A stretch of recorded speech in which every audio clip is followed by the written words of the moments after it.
What up, everyone? So, we got a brand new box here, one that we never had on the channel before, one I've been meaning to try. So this is Gacha Crate, or Gacha Crate. I'm not sure how to pronounce it. It has a C in there, but the term is Gachapon. I don't know.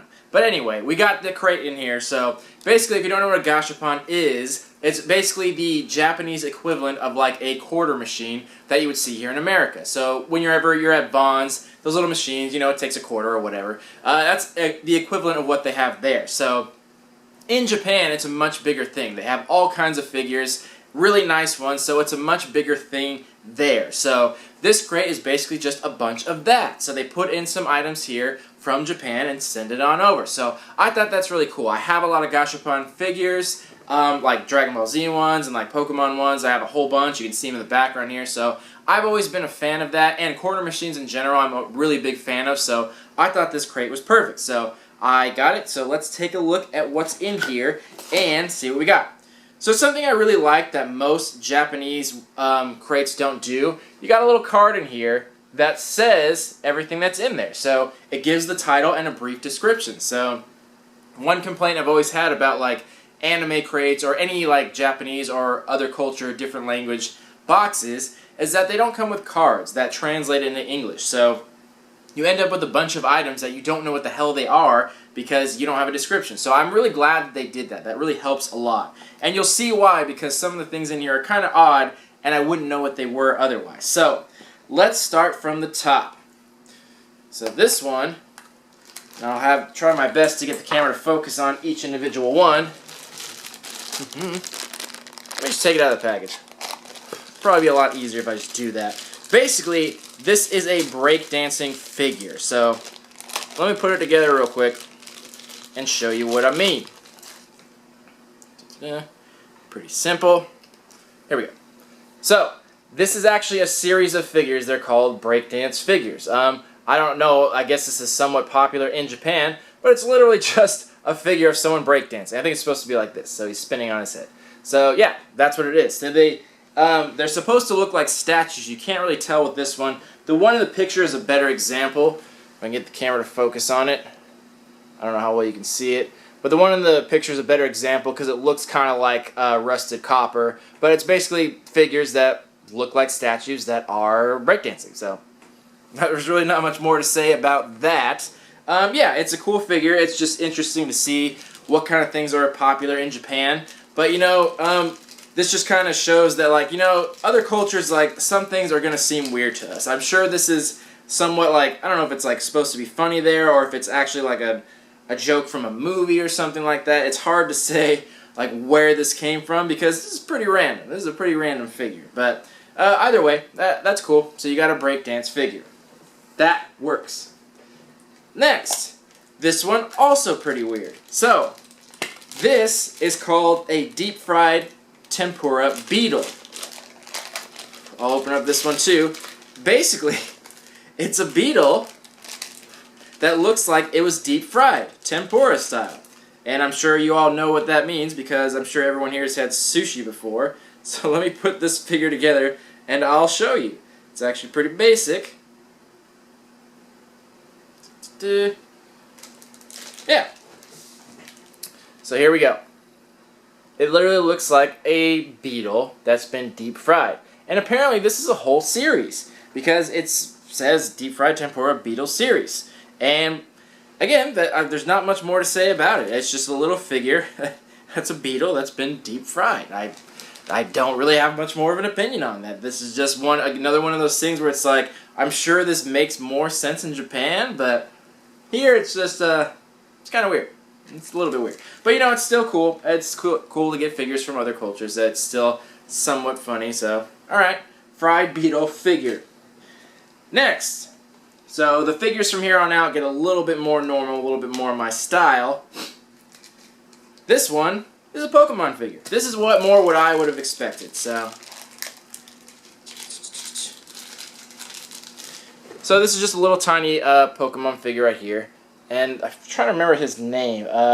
It's like Punkaboo, I think his name is. But yeah, he's basically just a little pumpkin Pokemon figure. He looks like a pumpkin.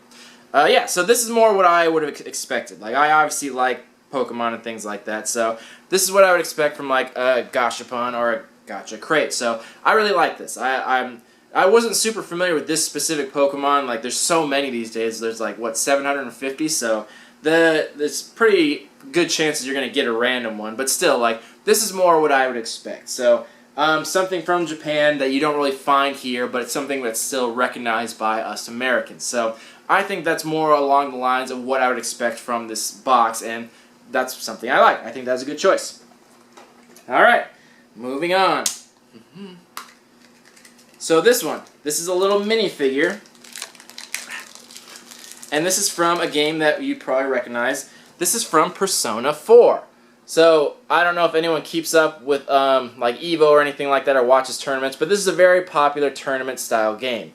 Persona 4 is pretty recent, but very popular in like competitive fighting games. So I'm actually somewhat familiar with it. I haven't played it myself, but I've seen people play it. So I'm not familiar with this character specifically, but I definitely recognize the game. But I really like the style of it. It actually has a lot of detail to it, the face and the figure, so I think it's very well done. So even though I don't recognize this specific character, I think this is still a cool figure. It's very well done, and again, this is more what I would expect from the crate, because like I said, this is much more popular in Japan, so the figures are much nicer. Here in America, our quarter machines, like, they're very simple, like, figures. They're very basic and very cheap. Whereas they're actually pretty nice. They actually put some effort into it. So I really like that. I think that's cool.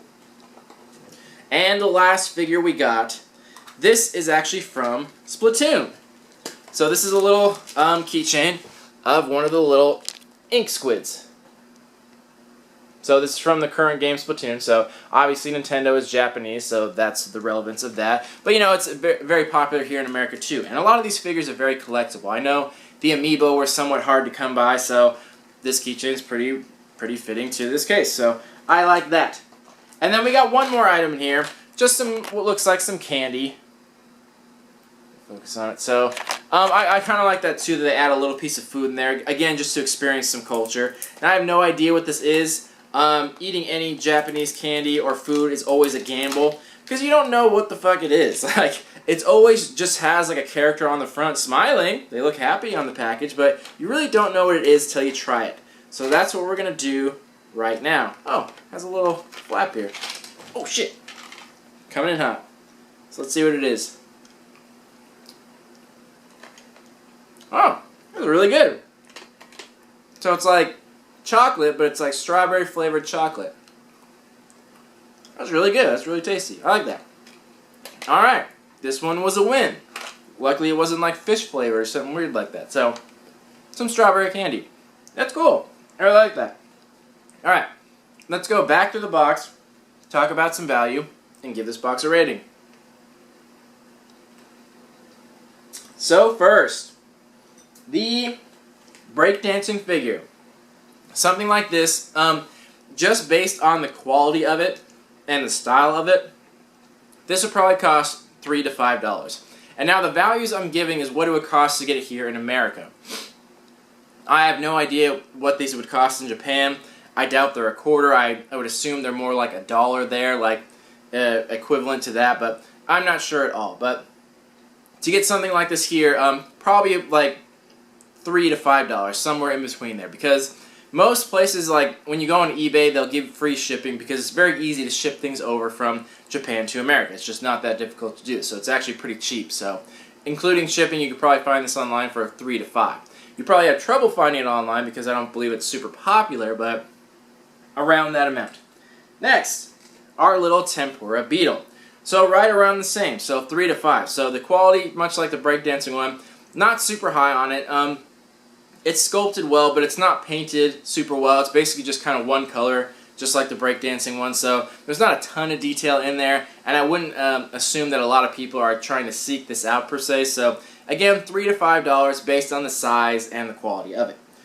Next, the Persona 4 figure. So this is much smaller, but this is much higher in quality, and also the fact that Persona is a very popular video game, even here in America. So this would be more like $4 to $6. This is something you probably would be able to find online because it's a popular enough series in America to be able to like look on eBay and find things like that.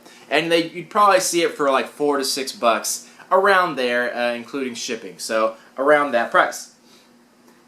Next, the squid from Splatoon. This one I had a hard time putting a value on because I saw this listed online, but all the listings were for $15 a piece for this little guy. And this is pretty basic. Like, you saw a close-up of it. I mean, it's nice. They did a good job on it, but it's pretty simple. So the listings I saw were for $15, or you could get the set. There's different colors. There's a set of 6 for like $35, which is very expensive. So I couldn't quite figure it out whether or not it's just that popular of a game or these are rare. I couldn't find much information on it, but people were charging a very high price for them. There weren't that many listings, but I refuse to think that this costs $15. Like, I would never pay that. So I'm going to give this a value, a generous value of like 8 to 10, because even if this is rare, like, that's a lot to pay for. $15 for this little tiny guy is just way too much. So I'm going to put it around 8 to 10 because I think that's more reasonable. I don't think it's worth 15 because the only listings I saw were for that, and it just may be one person that wants more than it's worth. So again, I think 8 to 10 is more than generous on that value. Next, our Punkaboo figure, our little Pokemon. This would probably be like 6 to 8. For the same reason as the Persona, it's a very popular series. Pokemon are very popular. This is from a Ghost series, I believe it was. Yeah, a Ghost series. So this series was specifically for Ghost Pokemon. So this figure specifically, I don't think this character is crazy popular, but Pokemon in general is popular, and it's nice quality. It has a nice paint job, good sculpt on it. So I think this would fetch like a decent amount. And it came with a little stand too, so it actually is pretty good in quality. So I think like closer to 6 to 8 for an individual figure plus shipping would be more reasonable. Then our candy.